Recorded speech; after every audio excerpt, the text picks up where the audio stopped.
Future's now, old man.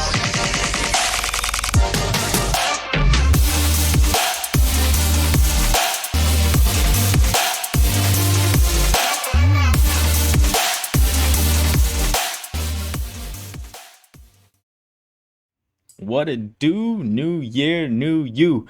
This is Future First Podcast, where we are helping you win today with a future first mindset. I'm your host, Jmac, here with my host, Jose. What's going on, dude? What's up, Jmac? I'm good, man. How about you? How you been? New Year's? How'd it go?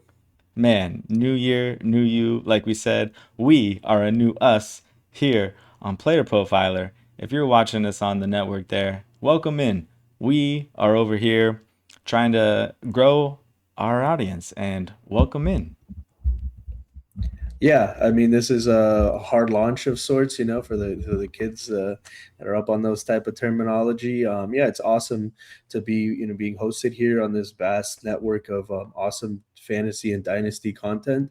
We hope you can find some time to check us out. If it's the first time you're just randomly clicking on the off season, maybe hopefully you'll stick with us. Hopefully we'll do some good stuff that you find entertaining and helpful, and you want to keep listening and checking us out and seeing what we're doing over here.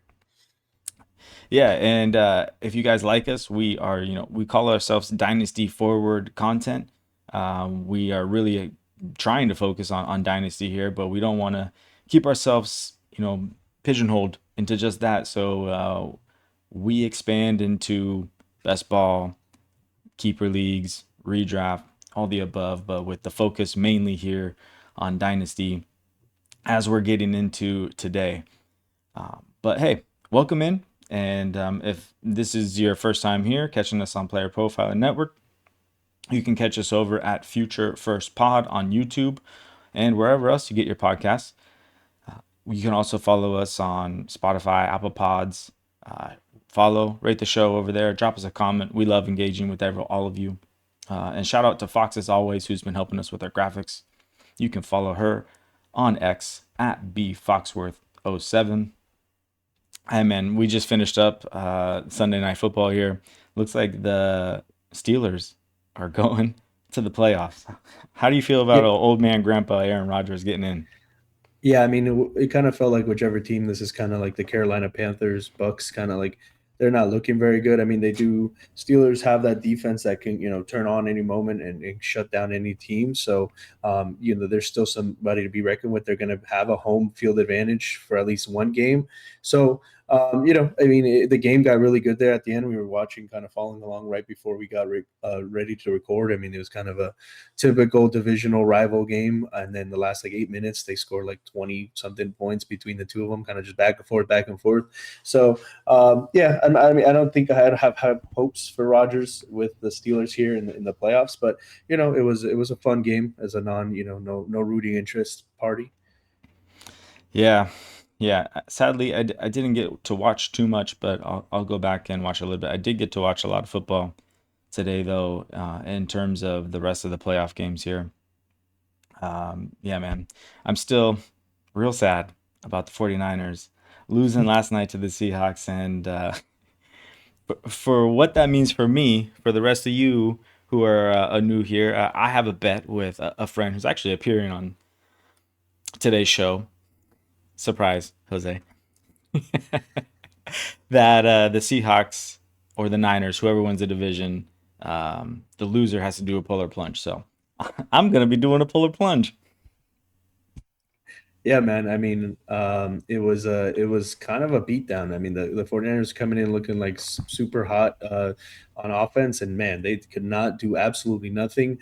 Every time it seemed like anybody on the 49ers caught a pass, somebody was just there to light them up. It was brutal. It was, they were talking about the Legion of Boom when starting the game, in the Seahawks, in the locker room, they call themselves something else. I can't remember what they said, but they were playing like the Legion of Boom there. They were really lighting some guys up. And now the entire road through the NFC goes through Seahawks home field advantage. That's a big advantage for them. And if that defense continues to play that way, it's going to be hard for them to lose as long as Darnold doesn't give the game away. So, yeah, man. I mean, I think that's enough NFL. I can't wait for all my surprises. If as we've been saying, if you're new here, we were in a fantasy championship final last week, obviously, and I got Derrick Henry. Obviously, Derrick Henry couldn't save any points for this week or anything. He completely ran me over. I started Josh Jacobs. And it was just a complete mauling, I think, between Derrick Henry and Brock Purdy, right? They Yeah. scored pretty much my entire team's points, so it wasn't really close at any point. So Jmac got a few, things up his sleeve for me here. Got to be gracious in wins, and be a good, not be a sore loser. So take it away, Jmac. Let's do it, man. We're going to talk about some landing spots and free agencies today. But before that, Jose is known as Gritty on Grave on Sleeper. But today, we're going to do a little Dougie on Grave.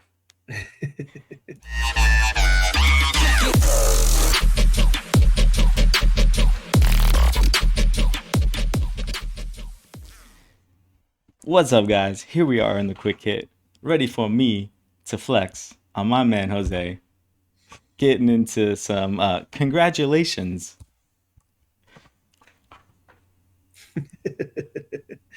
I got filters. I got lots of fun stuff for you guys today. Let's see if we can get these in here.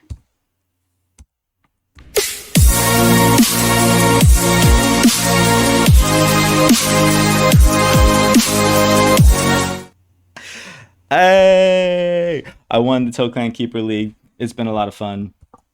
It was a good matchup. Again, like you said, Derrick Henry and Brock Purdy doing the heavy lifting here. But that's not all, Jose. For the quick hit here today, I invited in some of our league mates to come in and do a little dunking of themselves. So, like we said, Wookie coming in, making the first appearance here. Yo, Jose. Heard last weekend wasn't kind to you. Thought I'd hop on and, pour one out for you. Hey, good thing you're married. The way Gibbs and Jacobs ghosted you in the championship, what can I say? Better luck next year.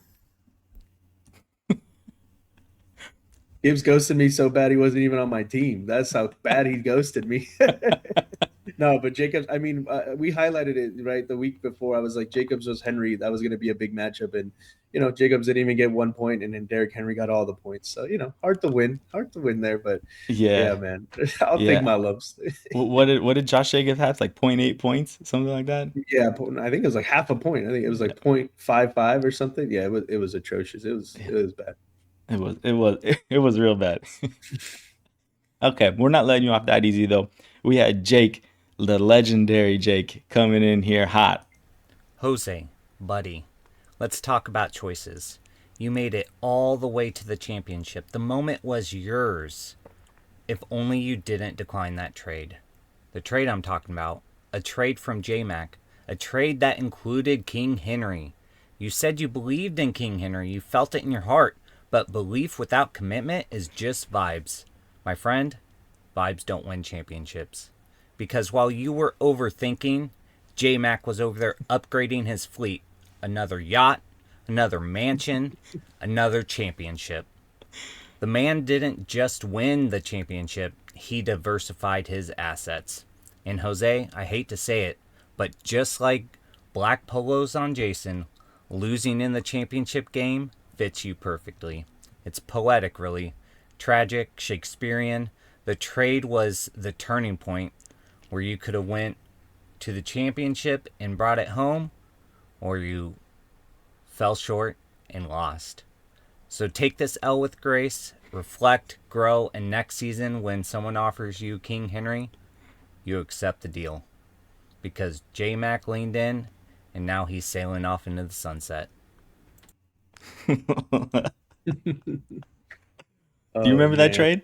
Yeah, I remember. It was right before the playoffs, but I think if I made that trade, I don't even make the playoffs. So I don't think so either. Yeah. But I mean, obviously, looking back on it, I mean, who wouldn't have loved to have Derrick Henry during that? I mean, he was actually, I think the week right before the playoffs, he was kind of bad, but he was dominant in the playoffs all throughout. He showed up. So I know he won a lot of people, a lot of championships. He won me a few. So that was the only, cover up my wounds a little bit. He helped me win some other leagues, but not this one, man. He did. He pummeled me. He Yeah, gave it to man, me. he did. He gave it to you, and actually, he wanted to step in and say some words also. So let's hear from Derrick Henry here. Hey, yo, Jose. Derrick Henry here. Sorry I had to go drop 50 on you like that in the finals here, the keeper league. You know, Jmac offered you that trade. Probably should have took it. Had a chance to get the king on the squad. Sorry, man. I had to do it. I heard J-Mac's the GOAT, though, so congratulations, J-Mac. Hey, you Thanks, earned Derek. this one. We'll see you out there next year. Hey, at least I got you 50 points in your other league. Oh, no. No, he didn't win that one? Oh, my bad. All right, cut.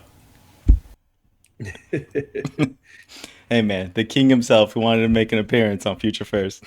Hey man, that's how big this podcast is. We're on Player Profiler now, the network. Now we got Derrick Henry making live cameos directly after just being eliminated from the playoffs. Like that's how big things are around here. We do it big like the King does in the championship.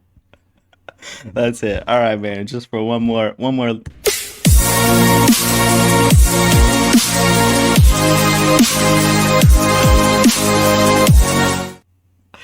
I promise that won't be the last one, guys. But all right, you ready to get into some Dynasty content here? Yes, sir. All right, but first, we're gonna be back with you guys to talk about some landing spots right after this.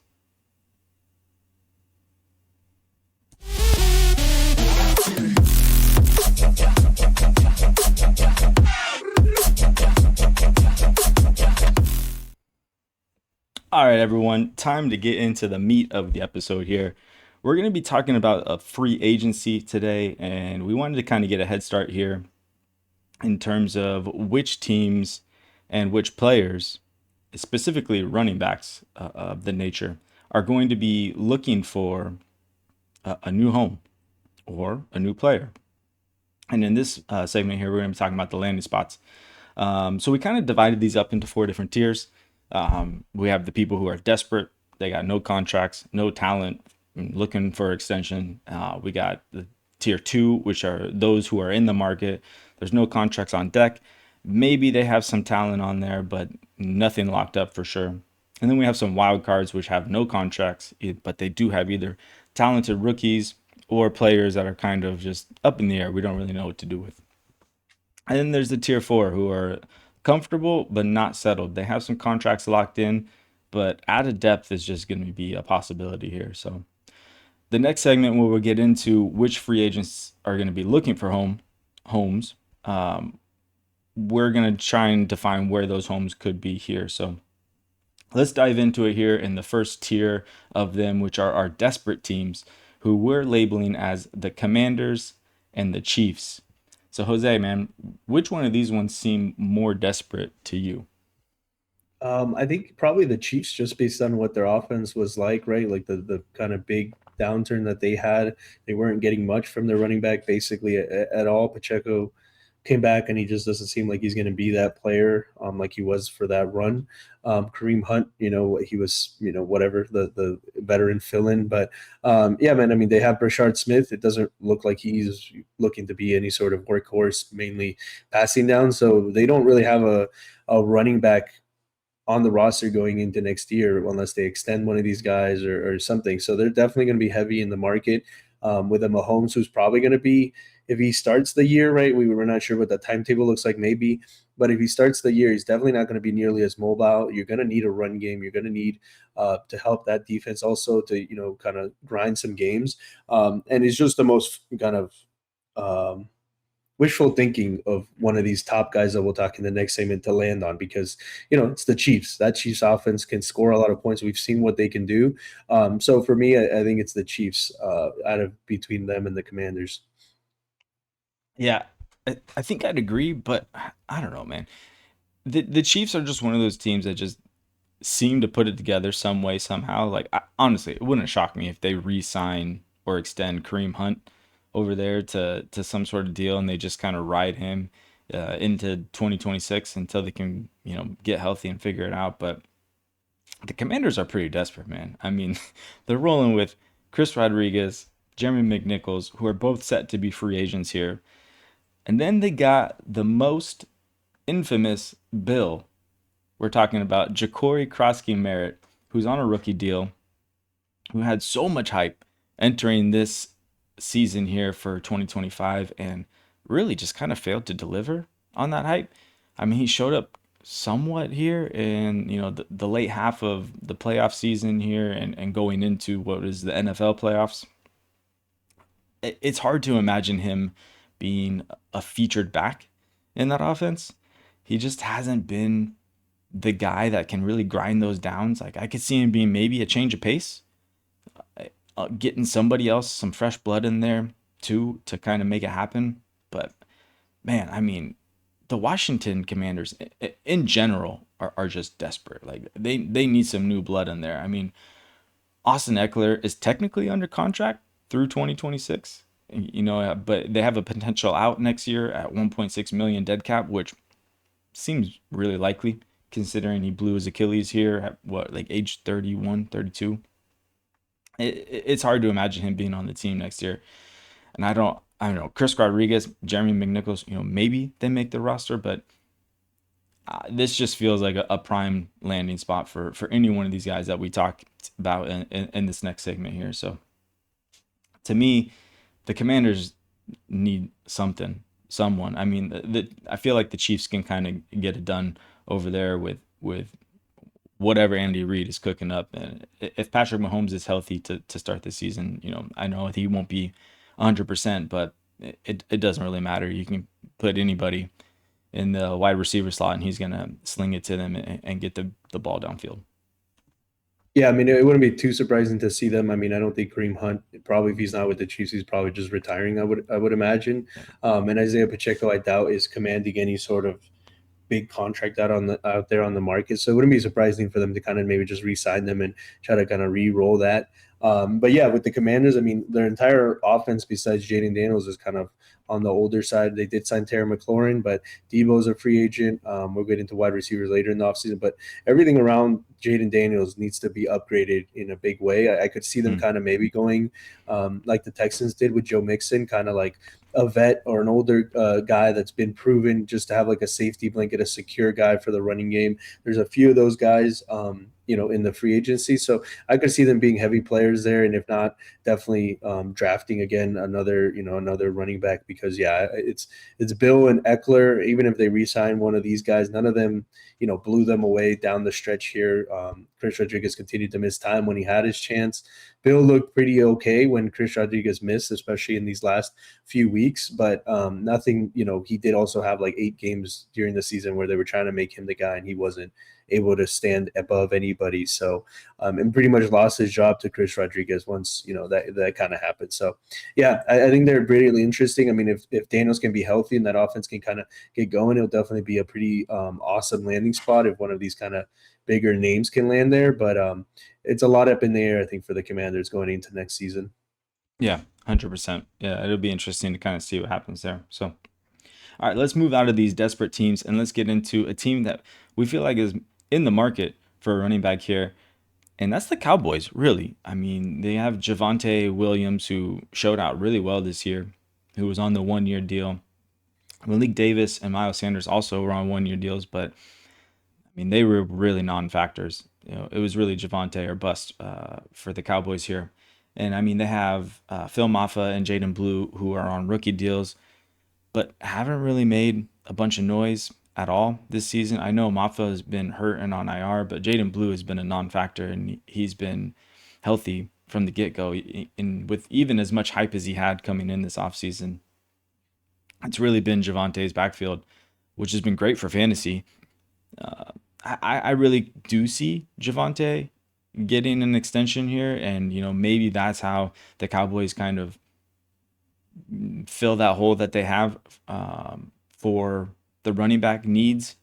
But I don't know, man. Jerry Jones is Jerry Jones. Who knows, bro? Javonte could end up on the Panthers next year or something, and we might be looking at somebody new here. You tell me, as a resident Cowboys fan.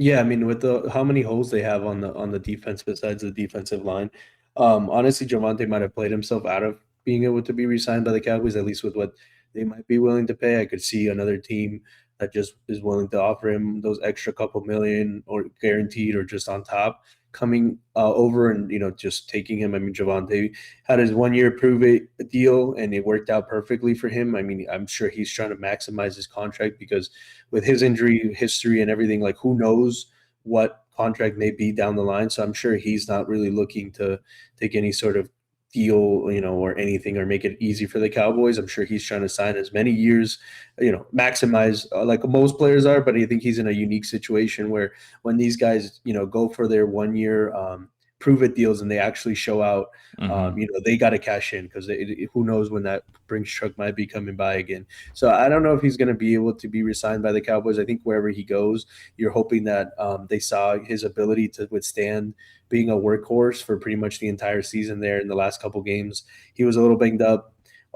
I'm not so sure if it was in important games, if it was a playoff push that he might have not been able to come back and play more. The injuries weren't like, broken clavicles or like very serious. It seemed like stingers and kind of just banged up stuff that, the Cowboys haven't been playing it for anything for about like 4 weeks. And then that's kind of when Javonte started kind of missing time. So I'm not so sure that it was injuries, maybe just, like, why force myself coming off a contract, a big year. I've already proven that I can do what I can do. Why throw myself in there and maybe potentially get a real serious injury that could, hurt my paycheck going forward? I wouldn't be too surprised. That would just be smart on his part. But I mean, they let the Blue play this week, and he looked pretty good. I mean, it was the Giants defense who's not horrible, and he looked pretty good. I was really surprised how often he was just inactive, just healthy scratch after healthy scratch for a rookie, especially when you had like 4 or 5 games where you weren't playing for anything. It didn't really make sense. It's the type of thing that the Cowboys do. It's like, why not see what you have in Blue? So then at least you have a better idea going into next offseason if he's going to play any sort of role in his second year, if he's just going to continue to be a backup guy. So I wouldn't be surprised if, one of the lower tier guys we talk about ends up on the Cowboys and it's some nasty committee until they realize one of them is better than the other.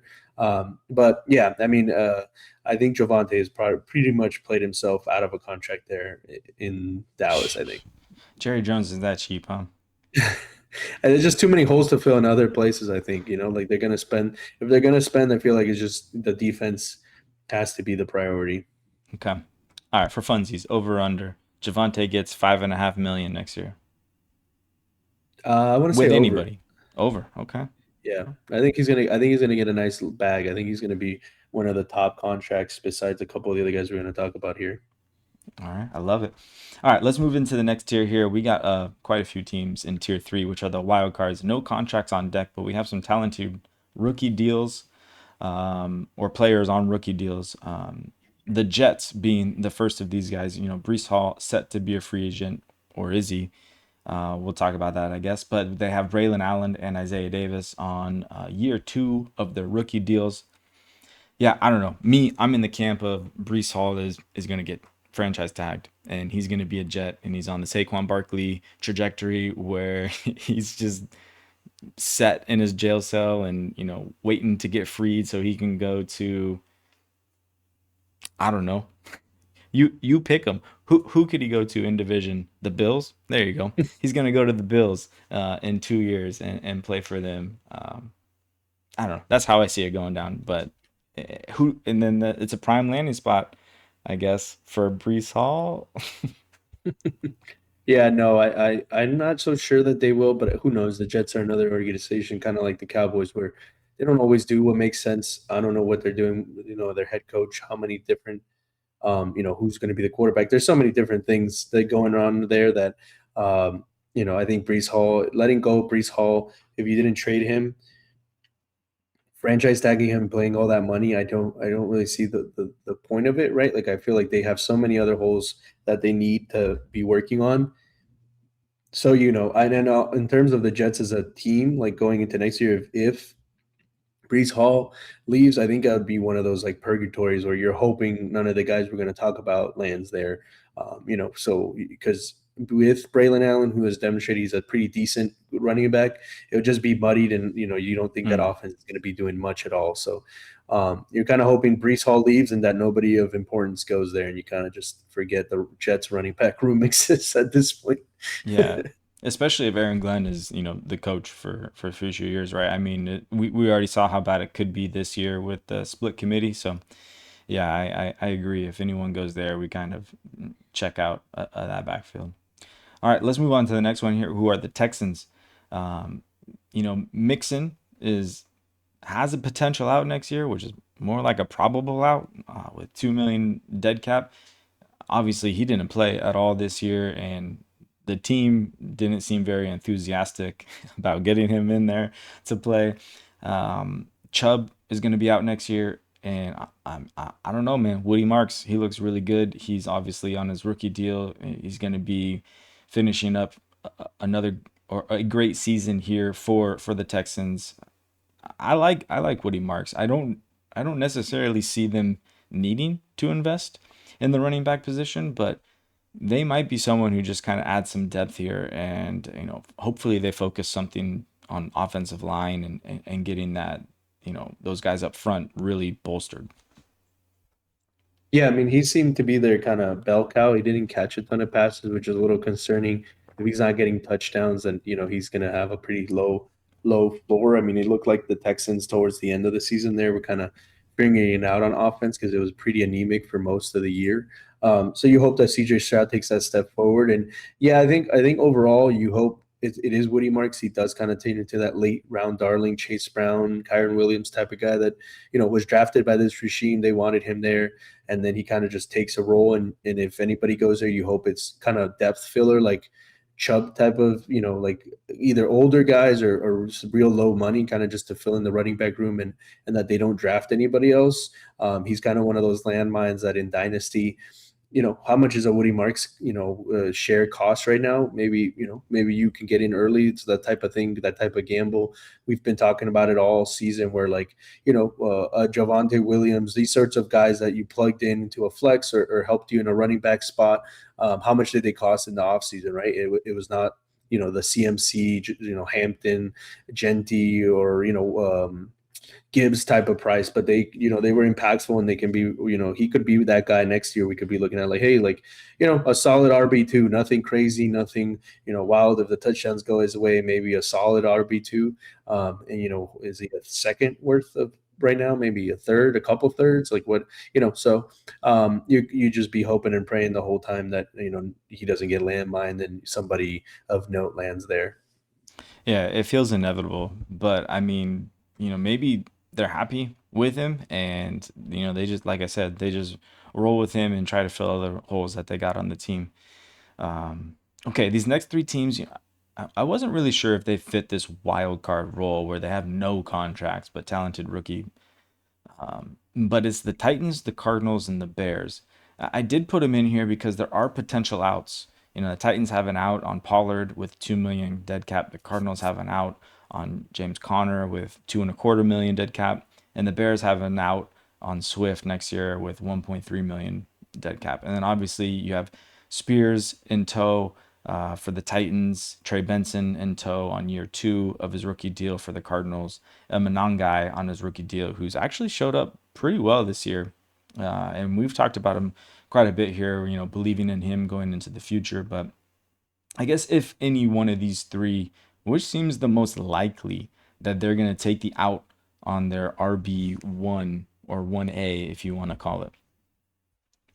I mean, I think just in terms of like overall play and how things have gone, I think it's probably Pollard, right? Like he's been pretty uninspiring this whole season, but maybe they, it's always one of those things where you look at fantasy scores, you see how that happened, and it might be just a complete 180 of how the teams feel about it. Maybe Pollard's a great locker room guy. They don't owe him this ton of money. They like, maybe whatever, there's so many things, but in terms of how I feel about it, I think Pollard would make the most sense. Connor just seems like a guy that the Cardinals love, and they're going to give him maybe a shot to come back off injury, like cutting him after a massive injury. I don't know. Maybe will they do that to Connor? Who knows what they got going on, but I think he makes the most sense. And then from what I want to see for the NFL, I hope they move on from Swift and Monangai becomes the main guy there, and then they bring somebody else to kind of play second fiddle to him, just because I do think Monangai kind of has that juice that he could be a pretty relevant fantasy player. even he has been even with Swift. So yeah, I think the Titans would be my shout to get rid of their RB1. Yeah, that does feel likely, especially since we already know there's a coaching change coming with the Titans too. So, with a head coach change, maybe there's a new offensive philosophy in town that could, put Pollard on the curb, which would free up another free agent, which we don't really have in the next segment, Tony Pollard to talk about there. But I could see the Cardinals happening too. I mean, with James Conner, he's on the end of his trajectory for the apex of the age for a running back. So he's coming off a gruesome injury too. They do have Trey Benson, who's a talented rookie, and who knows, man? Like, we could see a coaching change in Arizona too. It feels likely at this point. He's the most losing coach in Arizona in most recent history. So yeah, like I said, these guys are wild cards for a reason here, and it's you never know what's gonna happen. All right, so the next tier here we have as comfortable but not settled. They have some contracts locked in, but out of depth is probable, if not possible. And the first one on here is the Vikings, who have Aaron Jones and Jordan Mason under contract through 2026. But Aaron Jones has shown that he can't really stay healthy for a full season, and Jordan Mason has shown that he can't really be the guy for a full season. So it feels like they want to add someone here. I mean, they've been trying for a long time. Jordan Mason was really the guy to kind of plug that hole for them. But who knows, man? I mean, they've had offensive struggles that, weren't due to the running back position themselves. So maybe they're hoping that Jordan Mason can be that guy. But how do you see this backfield shaking out? Do you think that they add some depth here in the offseason?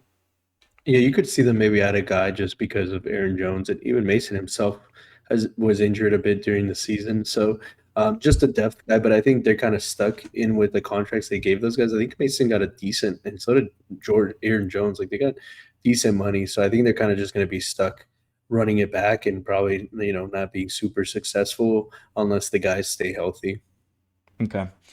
Yeah, no, I see it kind of similarly. The next team we have on here is the Saints. They have Kamara, Kendra Miller, and Audric Estime under contract through 2026. It doesn't feel likely that they really add anybody, considering they have all those guys. But I mean, those first two guys have had trouble staying healthy pretty much their whole careers. We have Kamara and Kendra Miller here. Audric Estime has kind of come on a little bit, and honestly, like, this whole offense is kind of in an upward trajectory here. I don't think anyone would have guessed Tyler Shuck was going to steal the quarterback job here for the future, but that's clearly a topic of debate here, which I think will be a hot spot for the offseason here. And then obviously they still have Devin Neal on a rookie deal.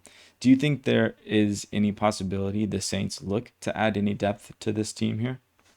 No, I don't think so. And honestly, I wonder how much Kamara was really injured. Like, what did they have to play for weeks? Like, and then there was Shuck, and who knew what Shuck was going to be? Like, Kamara maybe was just saving what he has left on his career, and who knows what Kamara could have been with Shuck, who would look he looked good. He made that offense play well, so he could be an interesting kind of vet that a lot of people are discounting to kind of buy in cheaply. Again, like, he could maybe plug in some holes if he can get back to that Kamara timeshare. The wide receiver corps there at in New Orleans is still one of the worst besides Chris Olave. So, it could be interesting. I don't see, just because they have so many guys already on their contract and a rookie they drafted last year, what would make sense, unless they kind of just cut Kendrick Miller, who's never been able to stay healthy, and then Estime, who just got there. So, I think it's Kamara's backfield probably. None of the rookies have really been able to take him off the field when he's healthy. So I think it just kind of continues that way, unless Kamara retires, which could be a pretty big thing. But it didn't seem like he was done when he was talking about it. But he was talking about it, though. Exactly. That's the scary part. All right, cool. Well, that's all we got for what we think are the most probable landing spots here. After this break, we'll get into the running back free agents.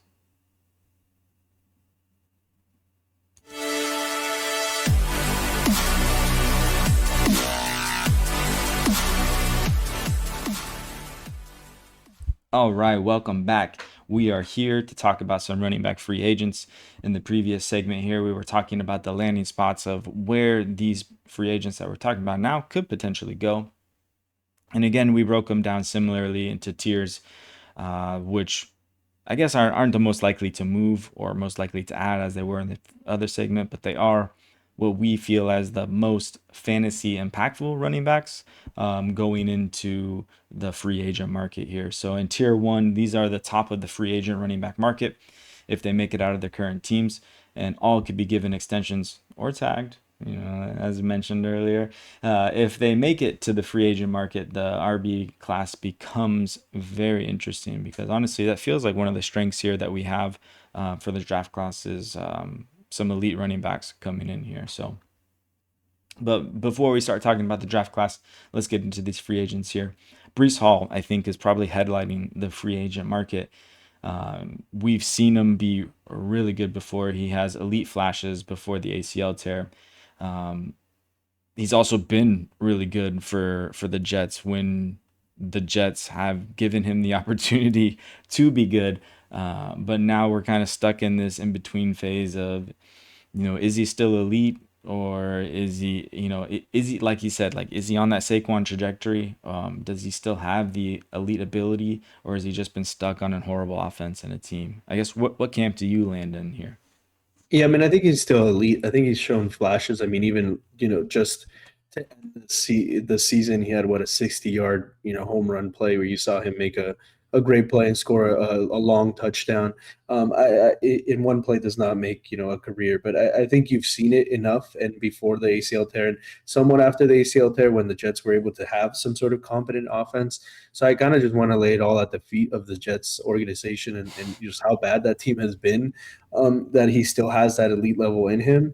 So, I mean, he's one of those that we're really hoping, like we've been talking about, that he makes it out, right? Like in terms of the landing spots, like bury him as the top spot with who we think is the top open, put him on Kansas City and your wheels up. But that does beg the question of, if you think something like that could happen, you got to make that gamble before, right? Because if he goes to free agency and then signs like a 3-year, nice contract with a good team, whether it's the Chiefs or the Commanders or one of these other teams, Houston, or, if he just gets a nice contract, that value is going to spike. So if you're, I mean, it's hard to read those tea leaves. It's just a pure gamble that they don't tag him unless, they tag him early in the offseason, which I don't think is very common. So in these kind of quiet months of Dynasty of, January, February, March, if there's a time to buy maybe low on Brees Hall and you think he's going to escape his prison, then, it's the time to do it before free agency. Because once the free agency frenzy hits and he signs a big contract, like, you're going to be very hard pressed to get him at any reasonable price. Yeah, especially if he goes to the Chiefs. I mean, it's like the title says, that would be insane. I mean, we already had rumors of it happening and, before the trade deadline of 2025, we were talking about what if Brees Hall went to the Chiefs. I think the Chiefs even offered like a 4th-round pick for him, but the Jets wanted more than that. And yeah, that's what makes me think is like, why wouldn't they trade Brees unless they had plans of keeping him on the squad? And I don't think there's any hope that they get a contract done with him. I think Brees Hall is done with the Jets. It's been very clear that he is not happy about his situation. So I don't really see him being a Jet unless they tag him. And if the Jets are similar minded, like, I don't know, man. Like this, yeah, I don't know. Clearly, Yeah, I'm not an NFL executive here, though. Yeah, I think the whole thing, and that's why they wanted more than a 4th, is I think a 4th is the highest compensatory pick you can get. It was something where they were like, why trade for the Chiefs pick, who at that time was seeming like it was going to be a high pick, instead of just getting a comp pick, which they would get if Brees left and signed a decent deal. That's what I heard was like the thought process behind it. Like, there's no reason, might as well just get the comp pick. But it ended up not working out that way. So Yeah. but yeah, man, I mean, it'll be really interesting. He'll be the first kind of big domino, and hopefully we get word on that pretty quickly into the offseason, because it'll be a fun time if he can make it to free agency. That'll be interesting. He'll be the darling of the ball for sure. We do have another big name here, though, Travis Etienne, who is entering He's on his fourth year of his deal, and he's coming out into free agency here, demonstrating his ability to be the workhorse and to have good production when featured in the offense. Does most of his damage in the passing offense and catching the ball and running with it, which I've been a big proponent of here on this podcast. We love Travis Etienne and what he can do.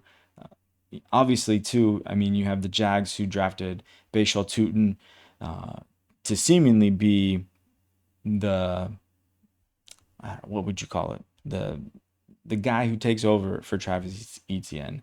I don't know. What do you think about Travis Etienne? Yeah, and I was going to ask you something, kind of like what you did earlier. Like, let's maybe just do it for these first couple guys, not the entire list, but let's say they all make it to free agency. What kind of contract do you think Brees Hall would get? Do you would expect him to get like in the millions? Let's not play the API and all this, like just rough, like million per year, not guaranteed, like just a rough number. What do you think? I think Brees is getting double digits. Dang. Okay. Yeah, Yeah. I think that'd be interesting. I think it would be one of those dominoes where between these guys, ETN Hall and the next guy we're going to talk about, it could be one of those. Oh, he signed for that. Well, I want point one more, like like that sort of deal. I could see that happening between these kind of running backs. But yeah, I agree. I think Brees Hall could be very close, or in the 9.8, that sort of thing. Yeah, it's really In close. terms of ETN, yeah, I mean, they drafted, right? They traded away Tank, but they had Tootin, and they have some people they've been playing. But I think ETN is paired well with what we've seen with T-Law, especially as he's kind of grown into this back end of the season and playing very well, that it would just kind of make sense if you could get it done with ETN, keep the core together, keep the team together. And he seems to work in their offense. They're finally getting going in the new coach's offense.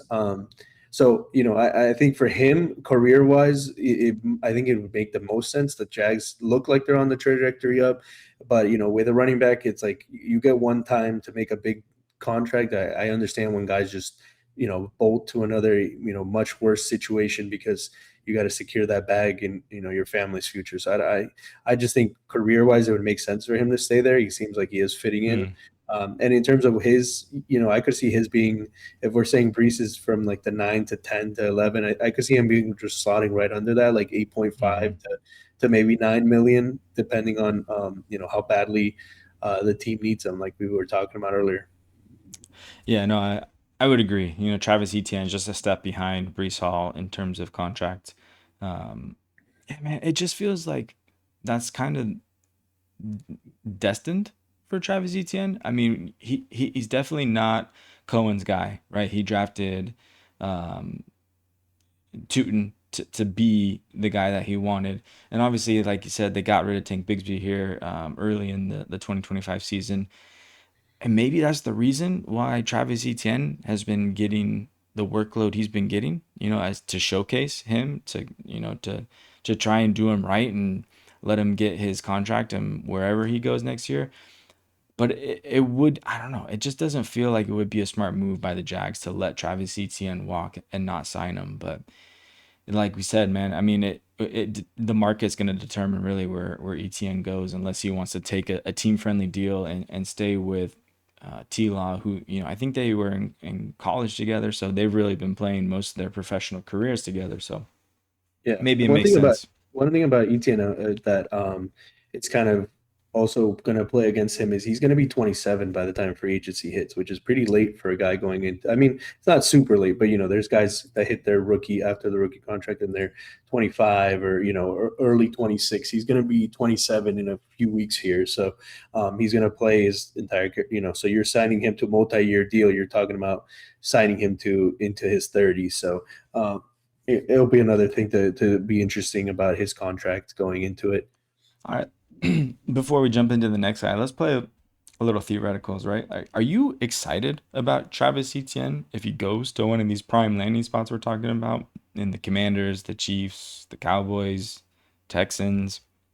Yeah, I mean, I think those are kind of the four where, like, I think those teams have not been predisposed. I don't think in the Cowboys' sense of the offense. I mean, in any of these guys' sense, the offensive coordinator or the offense is going to change very much. Like going into next year, I mean, it's Andy Reid's offense. It's the Commanders. I mean, I guess they were talking that Cliff might not survive it; they might move on. So that could be interesting. But I mean, in terms of like the theory of how these teams have operated, they've all been okay having a workhorse. And I think if Etienne can get that, and then obviously if he's the workhorse, he's going to be there for the passing game. I would be pretty excited. I mean, I think he's shown that he can do it. You're not like Brees Hall to the Chiefs level of excitement, but if for whatever reason Etienne side with the Cowboys, I think you could have a very Javonte Williams type of season, right? Not one for one players, but just in terms of his workload, the Cowboys are probably going to continue to be a high scoring offense, which gives him a lot of there's no tush push, there's no Dak scrambling for touchdowns very much. So that's why Javonte got his. And then the Texans, I don't know. It just in division, I guess it's free agency, so it doesn't really matter. But the Texans have gotten a really good look at Travis Etienne multiple times. So that's one of those things that kind of happen where they're like, hey, like this guy has kind of messed us up. That he'd be a great guy to play with CJ Stroud for the next couple of years. So I would rank them like that. Obviously, Chiefs to me are always going to be number one. I think Cowboys 2. Texans 3 and Commanders 4. Just because if they do move on from things. Jeez, I cannot say that guy's the OC. There's name Cliff if they Kingsbury. if they move on from Cliff, I have no idea what that OC is going to do and what he's going to want. Like I don't know if he's going to want a rotation, and that could be kind of messy for them. Obviously, that's just going to be an NFL rumors of things that could happen. So yeah, that's how I think I'd rank those landing spots. Yeah, Travis Etienne just feels so niche to me, and how he scores his fantasy points. Right? I mean, he feels like a Devon Achane, but like just not as efficient on the run game. So it's like I don't know. I want to be excited for Travis Etienne in another offense. I do, but it's definitely going to be landing spot dependent for me. So I'm kind of holding my breath there and hoping he stays with the Jags to kind of see it forward. But the next guy I'm hoping does leave his team is Kenneth Walker the third. He's been really good when healthy, and he's proven to be a valuable asset to his team's offense. But the fact that he struggled to stay healthy gave Charbonnet kind of some runway to opportunity. And I mean, Charbonnet looks really good this year, and he's been making it a true 50-50 split. So I guess where, if anywhere, do you think Kenneth Walker leaves the Seahawks? And if he does, where do you want to see him go? He seems like the prime candidate who'll just kind of grab the bag wherever and take it. I think Charbonnet, if he wants to be a lead guy, there's no way he's going to do that there with Charbonnet. I think Charbonnet has fully kind of come on and shown that he deserves to be on the field. I know at the beginning of the season it was like, oh, the vulture stealing Charbonnet's touches.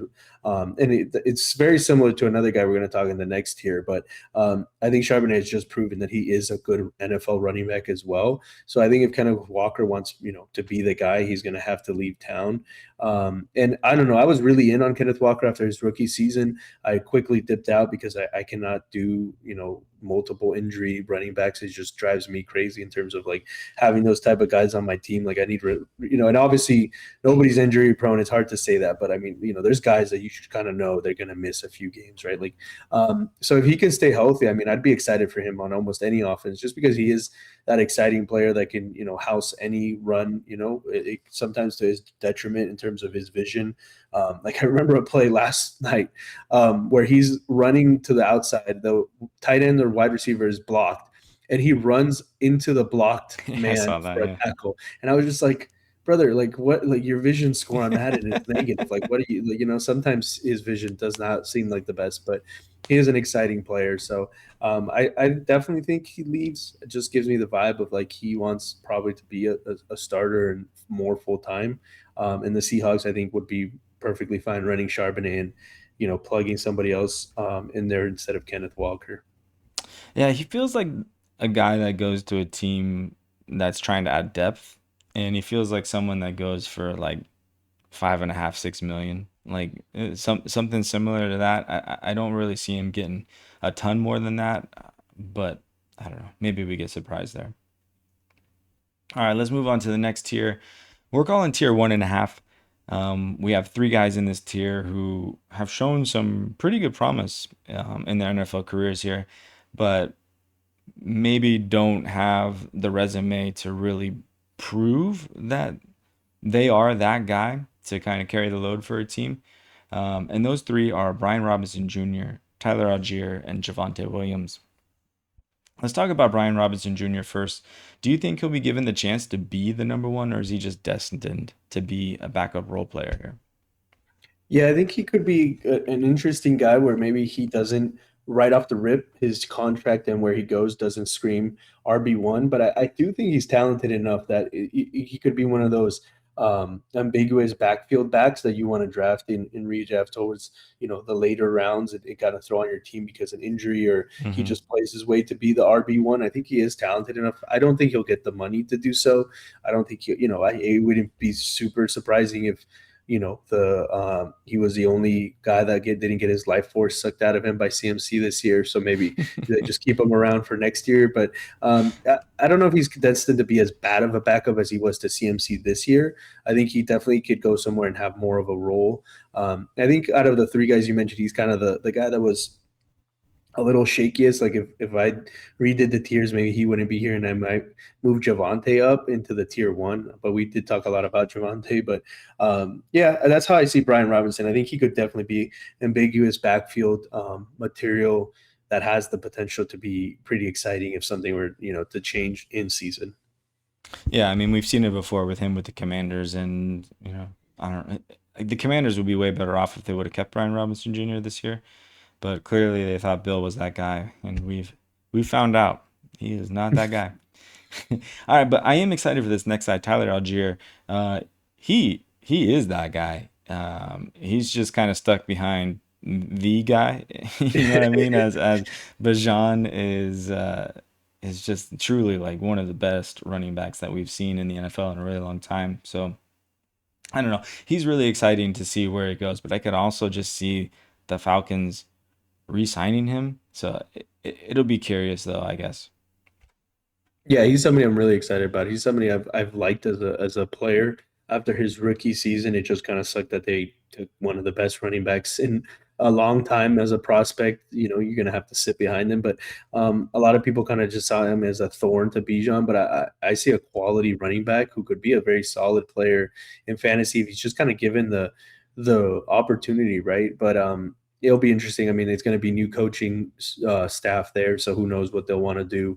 Obviously, Bijan's not going anywhere, but maybe they have a less of we want to give Bijan X amount more touches, and Algier kind of just gets in the way. No reason to pay him. So I'd be excited. He'd be a good fit in one of these landing spots like we talked about for I don't know 4 million maybe something like that to the Cardinals, the Titans if they moved on from Pollard, like somewhere where he get to be the RB1 or the 1A instead of the 1B. I think it could be pretty interesting for fantasy.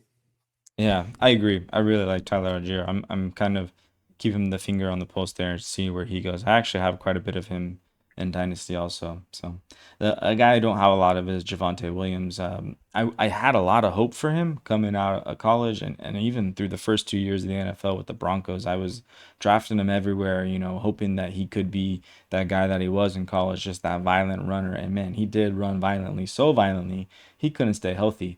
He was always hurt. What did he do? He tore his ACL in the first year here and just never really looked good after that until he got put on the Cowboys here, and he's coming off his best year, proving that he can be a workhorse running back. And he got banged up to end the year, but he's probably gonna get paid here in the future. But sounds like you don't believe it'll be with the Cowboys. So I don't know. Where do you see him fitting in the NFL?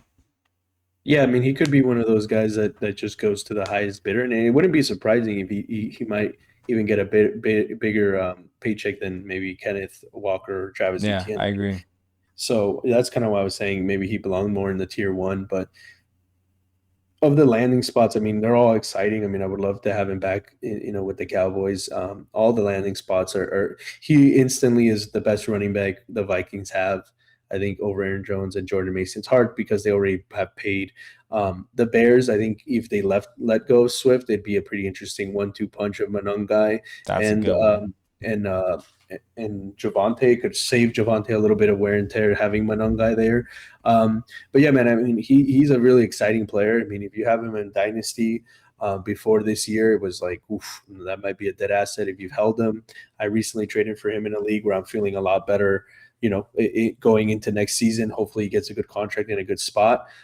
So, he's definitely an exciting one. I think he could be, in terms of fantasy relevant, apart from Brees, the one that could land the best spot and be the most relevant, especially from what we've seen this year. And I think a prime sell candidate, if he lands that primo job with the 8-9 million tag for multiple years. I think, I don't know if that was Javante's best season ever, but I think you got very close to seeing. Like, I don't see Javante having another gear that doesn't just simply involve more touchdowns. Like, I don't think he's 1,800-yard type of rusher or something like that, right? Like, I don't really see him having another that level of season available to him. So I think he'd be a prime candidate of, if you get a nice big contract wherever it is, to be selling off Javante for one of these younger guys coming in or something else.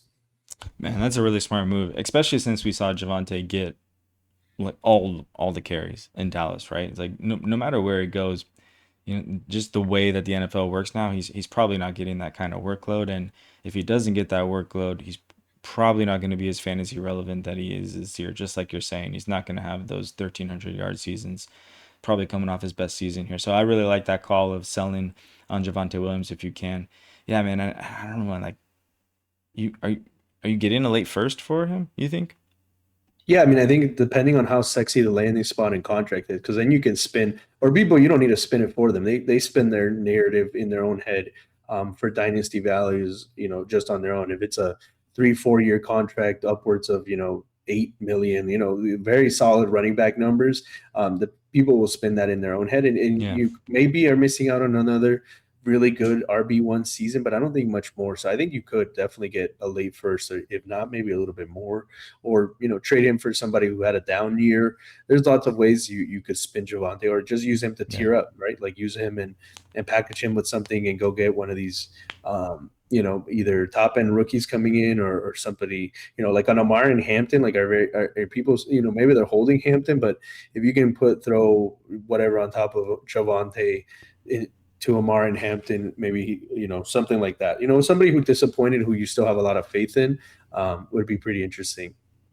Yeah, that would be interesting. I'm curious where he would go, and honestly, I think a lot that plays into what you'll get back from him will be how much he gets paid. So if he does get that higher amount that we're talking about, like 6-7 million, I think you may be able to squeeze a late first out of him, at least in terms of value.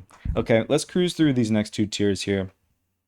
In tier 2, we have Rachaad White, Rico Dowdle, and Kenneth Gainwell. I guess, which of these guys are you most excited for if they do get moved?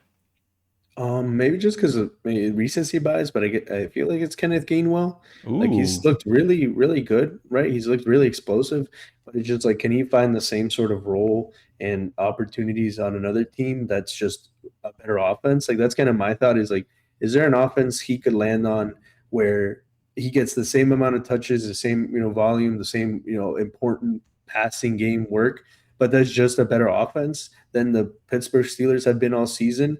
I think that'd be pretty interesting. I mean, Rico Dowdle was cool, like the little, burst he had, and he was pretty good with the Cowboys. But I think we're just finding out that the Cowboys are just a good offense, and if you play running back for the Cowboys, 1,000 yards and 6 touchdowns is not guaranteed, but it's very likely. I mean, I don't know how many years now in a row it's been since the Tony Pollard years, after Zeke left. But anyways, he is the most, Rachaad White, just way too inefficient. Even though he continued to get work, he just couldn't really do anything, even when Bucky Irving was injured all that time.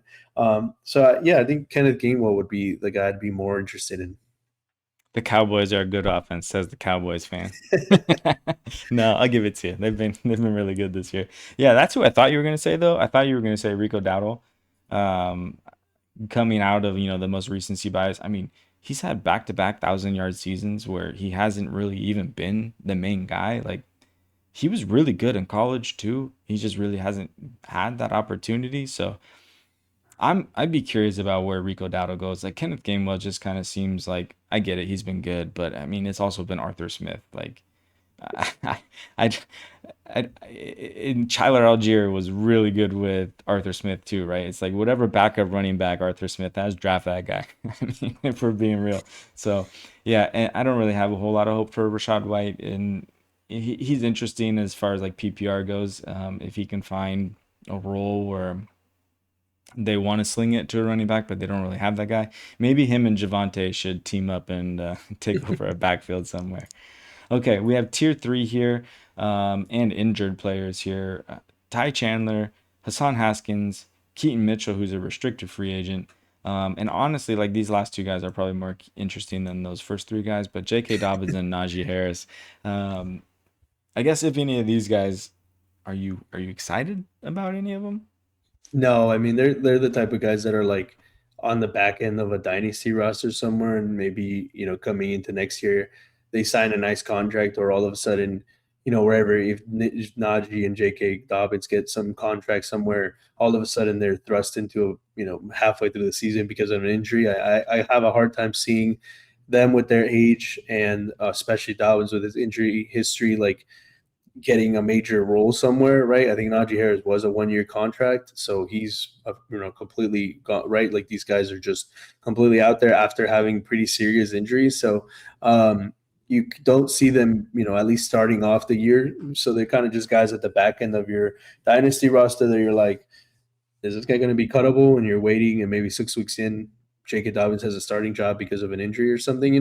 Those are the type of guys I'd rather kind of hold on to than the 6th round wide receiver 7 or 5 or whatever on a team. Like, yes, maybe that guy, but like at least these guys have had NFL production, and a team might trust them at some point in the season, and you get 3 games out of him. Like sometimes these assets, these players don't need to be season long. They don't need to be 5 years down the road. Like sometimes you just need Rico Dowdle in the middle of this season to give you 5 games to put you into the championship, or like put you into a good a bye week or something like that, or put you into the playoffs themselves. Like sometimes that's all you need, right? Like you don't necessarily always need the guy that's going to be the hidden gem that comes from nothing to be a league winner, right? So I think that's why these are the type of players why dynasty rosters are so deep, and where you maybe can mine some extra value or some extra wins and points down the road. I don't particularly love any of these guys. I've never really been a big enjoyer of any of these players, but What? Look at this list of I know, yeah. I mean, top that's tier that's why talent. Yeah. they're way down here. But I mean, I know a lot of people that were in on Dobbins, and they really Yeah. hoping that he could do something. And he kind of was looking like that until your boy RJ Harvey finally took the job from him once he got injured. But yeah, man. What about you? You getting all hot and bothered for any of these guys? I mean, no. I guess if anybody though, it is J.K. Dobbins. I think it kind of makes the most sense for him just to re-sign for the Broncos because he was so good for the Broncos, and it was really only injury that stopped him, and not a serious, significant enough injury that can take him out of next season. Honestly, for my dynasty RJ Harvey shares, I hope that doesn't happen. But even if he does go somewhere else, he feels like a sneaky ad. Like if you can get him on in the throw-in as some kind of deal. And then beyond that, like kind of interested in Keaton Mitchell. He's had a lot of hype in camp, and from what we have seen from him inside of season games and stuff, it's been pretty good. Limited for the most part, but still he's got some juice. He's really really fast. So to me, that's more interesting than Hassan Haskins or Ty Chandler, or One Eye Najee Harris here. But it is what it is. I don't know. I'm hoping these guys, if they do go anywhere, they go to a good offense, because I feel like, as you were saying, like you're just hoping these guys see the playing field 5 weeks at a time. Outside of like J.K. Dobbins, I would have more hope about J.K. Dobbins seeing the field in a more regular role than any of these other guys. Yeah, 100%, man. All right. Yeah, that's all we got for the free agents here, at least running back wise. We're going to be back here with our next segment, or our next podcast, talking about running wide receivers and the free agent market there for them. But thanks for joining us here. And if you are new, stick with us. We are going over content like this all off season. We're going to dive into some rookie content here coming up in February also. So hopefully you guys like us. If you do, drop us a comment. You can follow us on YouTube at Future First Pod. Hit us up. Hey, subscribe, like, touchdown on that like button. Go for 2 on that subscribe. Other than that, Jose, why don't you sign us off here, man? Yeah, I have no other words. All hail King Jmac and his supremacy in fantasy football. And have a good evening, guys.